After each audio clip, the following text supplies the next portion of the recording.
La quinta corsa è un confronto che vede al via 9 concorrenti dopo il ritiro di Vallombretta. Questo è lo schieramento: 1 Ulisse Leo, 2 Ulder Northfro, 3 Piquant Stride, 4 Ute del Ronco, 5 Vicky Bomber Treb, in seconda linea 7 Voltron, 8 Vesnadaghi, 9 Vento Adri, 10 Ultimo Lord. Pronostico nettamente orientato su Ulisse Leo, che parte veloce, ma all'esterno Bomber Treb riesce a scavalcarlo, mentre parte così Piquant Stride, che rimane a mezza strada a lato di Ulder Nordfro. Tanto guida deciso Vicky Bomber 3, ma Ulisse Leo non perde tempo, accenna a spostare all'esterno, poi aspetta ancora il finire della curva per anticipare la progressione di Piquant Stride, e a questo punto Marco Stefani decide di andare deciso sul battistrada, che non si oppone. La femmina lascia sfilare Ulisse Leo, che ora conduce dopo 400 metri in 31, e così all'esterno rimane Piquant Stride. Harry Rantanen lo porta gradualmente all'esterno di Ulisse Leo, lo avvicina dopo 600 in 45,7.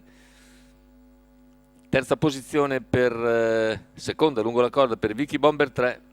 Sono i 3 cavalli più seguiti al totalizzatore, con Ulisse Leo ovviamente netto favorito, chiuso a 1,35 e ora completa il giro in 1 minuto e 9 decimi.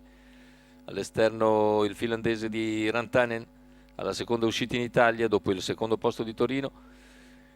E sempre all'esterno di Vicky Bomber 3 non riesce ad avvicinare Ulisse Leo, che completa un chilometro iniziale in 1,16,4, 15,5 questa frazione. Ora vedremo se Piquant Stride ha le energie necessarie per andare ad impegnare il leader, che a 500 dalla conclusione accelera.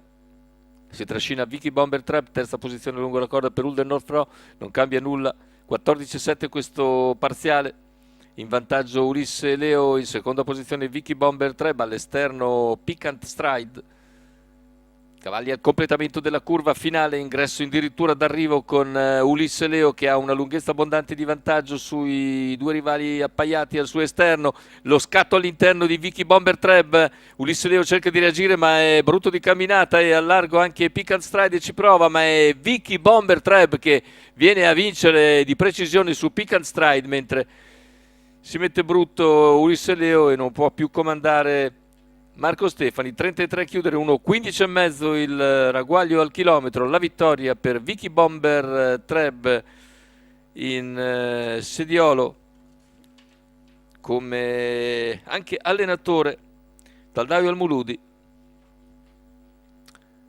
che vince su un Piquant Stride che corre comunque molto molto bene, mentre Ulisse Leo nel finale cala e si mette brutto di meccanica, pur conservando il terzo posto.